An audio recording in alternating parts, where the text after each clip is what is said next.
Hello friends, welcome to another episode of Aslan Speaks. I will be sharing with you a channeled message that is very intriguing regarding sacred contracts.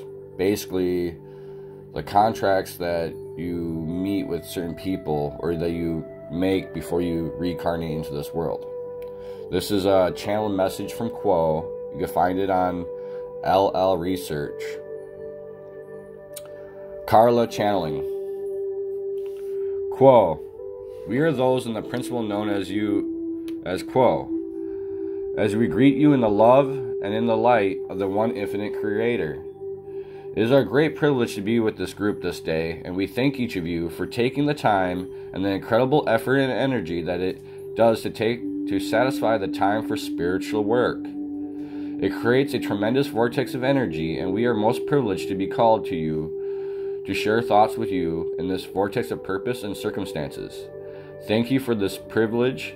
Thank you for the beauty of your vibrations and as you sit in meditation, and thank you for the circle of seeking.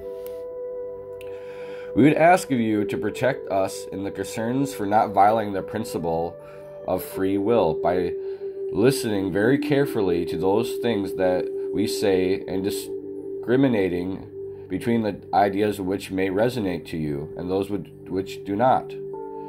If they do resonate and feel familiar and useful to you, by all means run with them. Use them and work with them as you see fit. If there is no answers echo in your heart from thoughts that we offer, please, it would be the greatest favor to us if you would simply leave them behind, for we would not want to create a stumbling block before you. Truth is not an object thing when it comes to metaphysical truth.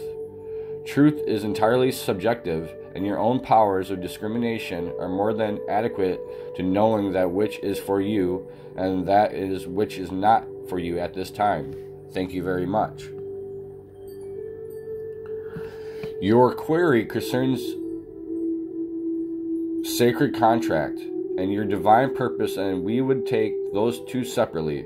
For the concept of sacred contract is one which we find to be full of the pitfalls of the culture in which you live. You certainly have created contracts, and we say that in the plural rather than the singular. Before this incarnation, these contracts have to do with relationships. In your consideration, before this incarnation, you and the guidance systems which is yours sat down together and thoughtfully, carefully considered where you as a soul felt that you were with the issue of polarity and of balance. For it is desirable to those heavily polarized towards the service of others, and quite common and useful that there will be an issue of balance involved in choosing the relationships which you set yourself up before this incarnation. This is the balance between wisdom and love. For those who have come back into this incarnation from higher densities, it is easy to see the great benefits of unconditional love, and it is easy to see the great benefits of true wisdom. It is sometimes difficult for an entity whose previous incarnation experience have biased her in one or the other of those two qualities to be able to see how to correct a self-perceived imbalance between those two qualities. Therefore, the relationships that are set up have the function of offering repeated or theme-like cycles of catalytic in which again and again you will receive a catalyst that brings up not only the service to others questions of how to be of service, whether to be of service, and so forth, but also the question of using your own open heart and your wisdom to address this catalyst, this situation, and this relationship. It is hoped that through these repeated cycles of occurrences of catalysts in your life, you will slowly win through to a felt sense of where that balance points for your life. In this instrument, for instance, it was heavily overbalanced in love when it first began its incarnation, and found it very easy to contemplate, for instance, the giving of the life for others or martyrdom, short of giving the life. Feeling that anything that could be done for others was worth any and all efforts from this instrument. The instrument has worked for decades to attempt to blend in the hard-won lessons of wisdom which she has recovered in this incarnation. Thanks to the learn/teachings of entities such as the one known as Don and the one known as Jim and many others with which she has had converse and communion. For each entity, this balance is unique, and the cues and clues and whispers for guidance are going to be unique, so we would not do this for you in any sense, but simply say that this is a continuing issue that is very fruitful for you to consider as you find yourself in various situations with various of those with whom you have come in contact. The ones for you whom you're attempting to do the body work and the other sacred ministry of touch work are obviously those who have been given to you so that you may learn as well as offer your service. It is not sometimes so clear that this entity who cuts you off in traffic, the shopkeeper in the store who is attempting to assist you with your purchases, the postmistress at the post office, and the neighbor at the grocery store are contracts that are also equally helpful and equally on task and on target for you process. Yet this is so.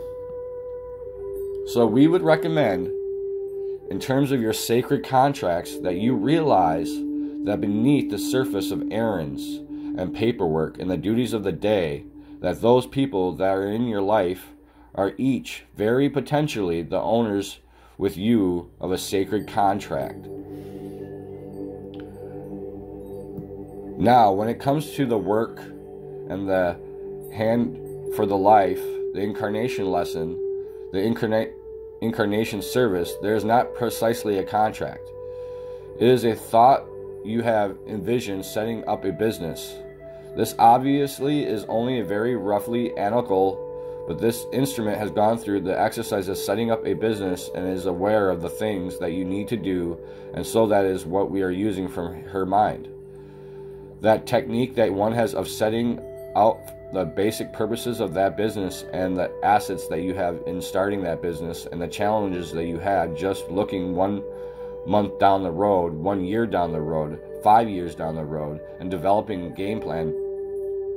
Early in life, in the young years of childhood, it is difficult to find enough surety of focus to begin to realize, in any settled or matter sense, to what large chunks of your time and talent and treasure will be given. However, as the years of incarnation pile up and experience mount, there begins to be a more and more clear focus, and we are aware that you would like to improve the quality of this focus as you gaze about you at this business and that you have started and wondered, what is my next step? What is the true whole or the true character of this business of mine, the sacred business that I wish to be about? It is important to realize, however, that in terms of a contract, your contract is simply to serve. You truly hope before this incarnation to serve and learn. The learning is almost inevitable, for the occupation of the service and the offshoots in learning that you receive from attempting to serve are numerous and countless. So we would like to ask you to lift up from attempting to nail down some sort of step-by-step contract and begin to realize that this is in your hands. Not just now, but each day of the rest of your incarnation. Your service is malleable. It is not something like a puzzle of which simply you must fill in the blanks. This instrument is very fond of puzzles, and she's used to taking the definition and putting each letter into the square. You do not have that kind of puzzle in order to determine with clarity what your purpose is. Rather, it is if you had been given and taken home a test, and it is essay time, and you'll be grading this test as well as taking it. And you may retake this test each day if you wish, or each year.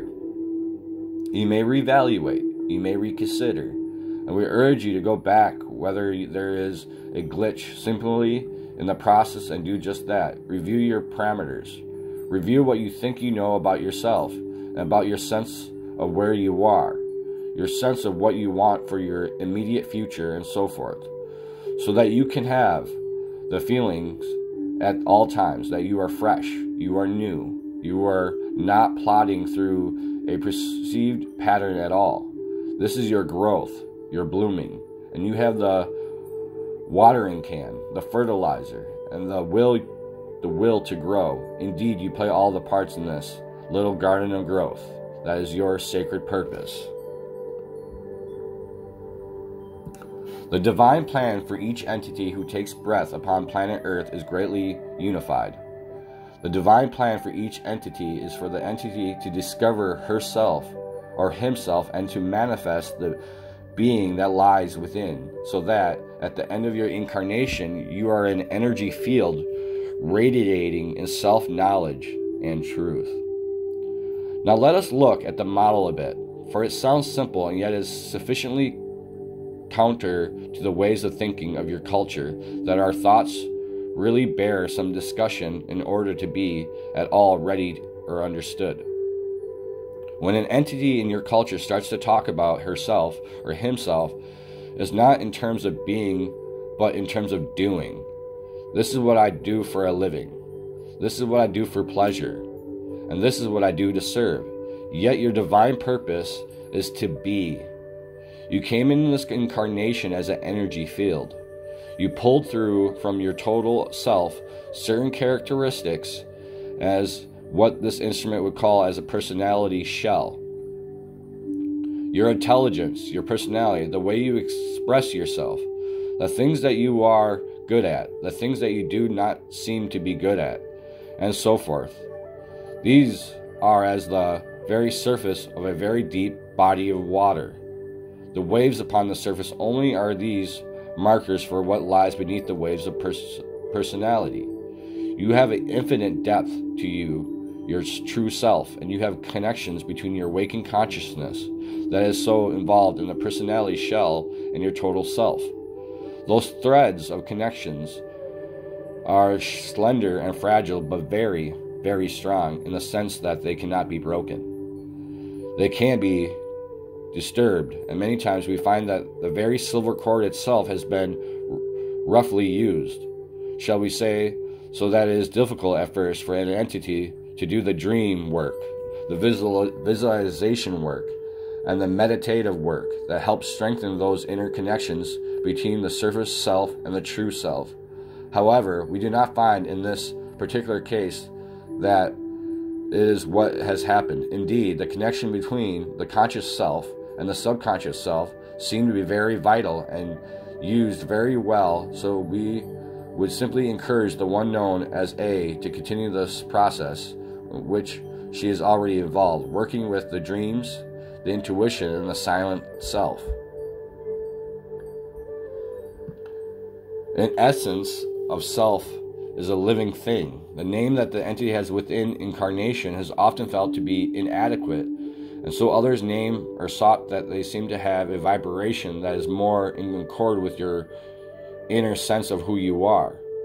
From the standpoint of higher densities, or from the inner planes of your own density where your own metaphysical work takes place, however, no name is necessary. Your energy field itself is your name. Your vibration is your identity. We have no doubt as to who each is within this group, not because we know your name, but because we see you as you are, vibrating away, coruscating with light, color, and texture. And each entity has her own inner structure, her own relationships and balance between the chakras and so forth. So we can, one, penetrate the illusion after illusion about the self and come more and more into a sense of who she is.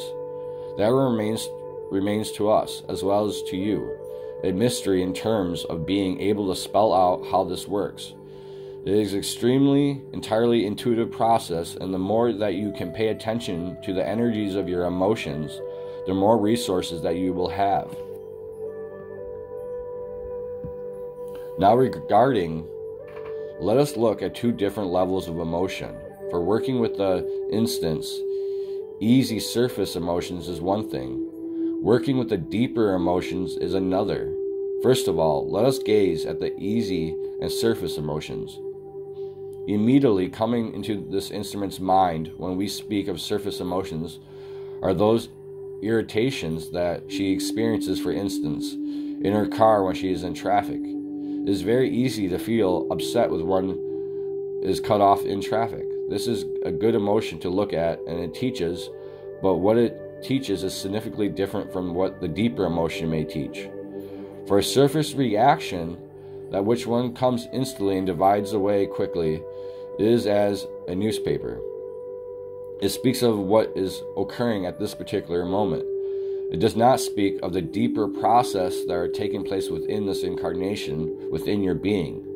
It is simply the momentary disturbance of the surface of the water.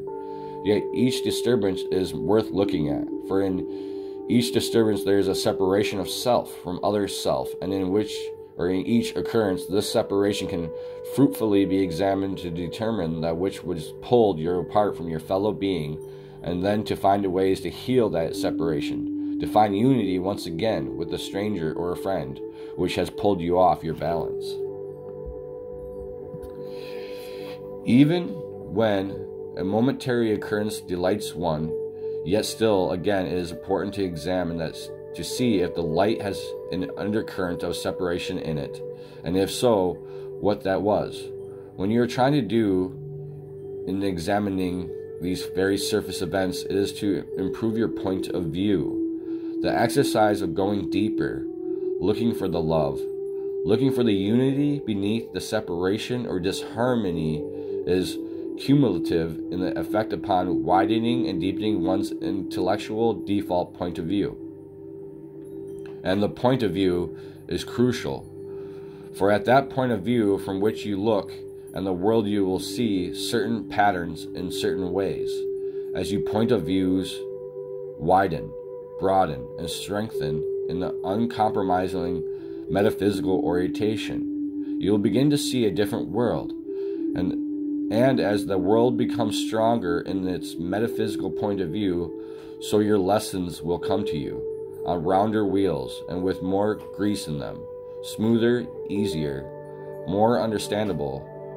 So the little irritations of the day are not simply to be swept away like dirt in the spume of the froth of the wave. This is a good material to scoop up with the hand. Take a good look at it before you toss it out. Working with the deeper emotions is a slower and more subtle process, and is entirely intuitive. It demands that you begin to realize when your deeper emotional bodies have been penetrated. You need to begin to see that time where you have felt an essential, true emotion, whether it is joy or grief or irritation. These deeper emotions are as notes, and it is important for you to be able to play your instrument, to know it well, and to be able to tune it. As the instrument was earlier talking about tuning her physical, her mental, her emotional, and her spiritual bodies for the receiving of this contract which was presently ongoing. You are an instrument. You are a crystal instrument. Your energies express themselves in color rather than sound, in light rather than music. Yet they are most substantially, there are deeper expressions of your being. There are those things which will not disappear when your vehicle has gone again into the dust from which it has formed. As a citizen of eternity, then you are not just working upon what is evident and obvious, your physical being, your momentary thoughts, and so forth. You are working on the permanent part of yourself, so far as you are able.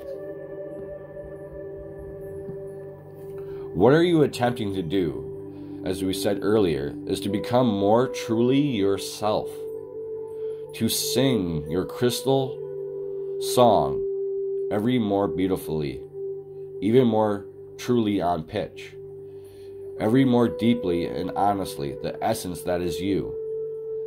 This is the whole of your divine purpose.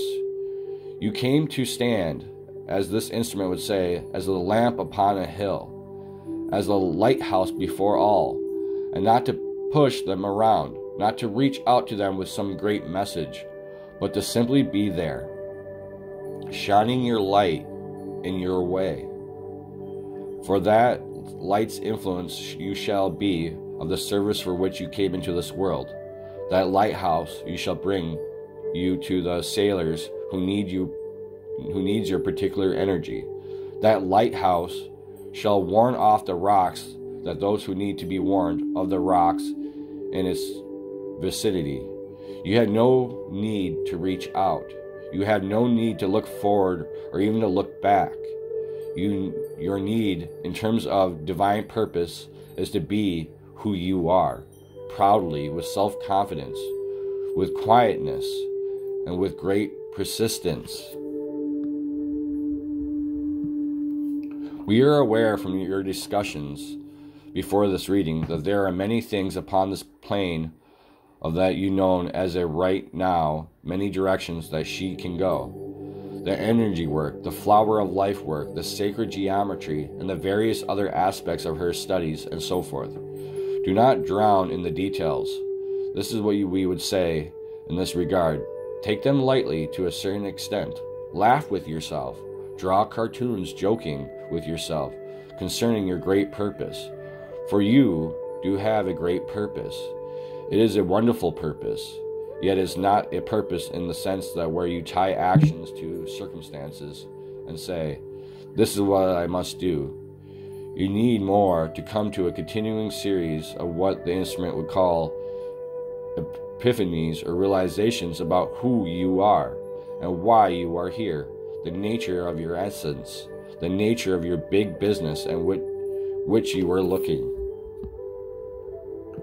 We would speak briefly on the query concerning the sword bearing, and we would guide that one known as a simple examine the archetype of the Archangel Michael. This entity is part of what this instrument would call a metaphysical system, which this entity uses herself in her own spiritual work. She uses all four of the archangels as she tunes herself for a contract. The one known as Michael is that energy which is of the east. It is also of the fire, and it is a figure as a sword. Sometimes when this instrument visualizes the four archetypical archangels and the four elements, she finds the figure of Michael standing. His sword may be drawn but pointed down at the earth, or his sword may be drawn and held upwards, or his sword may be in his scabbard. He may be kneeling, or he may be standing. This is not simply one wooden or archetypical figure of the element of fire. Rather, it is a living, breathing entity that has been moved into by countless entities in the process of their spiritual work through millennia. And therefore, this thought form has a tremendous amount of power, which is very, very ornate to share with you. So the question for you as a sword bearer is, what is the truth that the sword is protecting? And in any particular case, in any particular situation, does the sword need to be drawn? Does the sword need to be baited? And if the sword is drawn, does it need to be in a non-challenging or challenging mode? Thusly, it may be fruitful for you before moving into a situation in which you sense that your truth will be an issue to sense into how the figure is standing. Go into the silence and ask to be visually to you. Ask it to show you how its posture and the position of the sword can give you clues as your own part, your own role in this particular encounter. Those who protect the truth are light beings and light bearers, and each of those within this circle is certainly a companion with you. This one known as A, in this regard, as all are light bearers, all beings, to some extent way showers. Remember, though, that you are not showing a road or direction. Everything you have to show is implicit into the light of your beingness. So allow these situations to come to you, and allow the deepest truth within you to address itself to the situation. You spoke earlier concerning when someone comes to you for body work, not knowing what that work will be until that time is there and you ask within. So is that energy of the sword. Do not ask ahead, but only on the occasion. What is my role? How shall I shine? And trust your being above all. We do not recommend to all those who are attempting to deepen their spiritual aspects that you partake of the silence in your own way. There is a common prejudice for silence meditation and against all other forms of silence, but we would encourage the one known as A to explore all forms of silence. The silence of walking in nature, for instance, the silence of visualization or contemplation, the silence involved in reading from spiritual material, and the sitting and allowing the ideas just to roll around and form their own patterns. There are hidden connections within all the various studies, and those which you do not think of as studies, but which do indeed blend into the studies, because they are all called by the studies as confirmations or additions. Observe the signs and the symbols, as the one known as A was saying that she does, and try to keep a daily energy available, if only for 5 minutes during the day, for working with the silence. Silence is the tabernacle. When one enters the silence, it is like entering a building of a certain type. It is a sacred building. Within the silence lies the Creator. That is the Creator's heart of you. And indeed, the silence finds its home within your heart. Take the time to enter your own heart and sit and listen, for it is spoken truth that will be still. Small voice of the silence offers the truth of your being.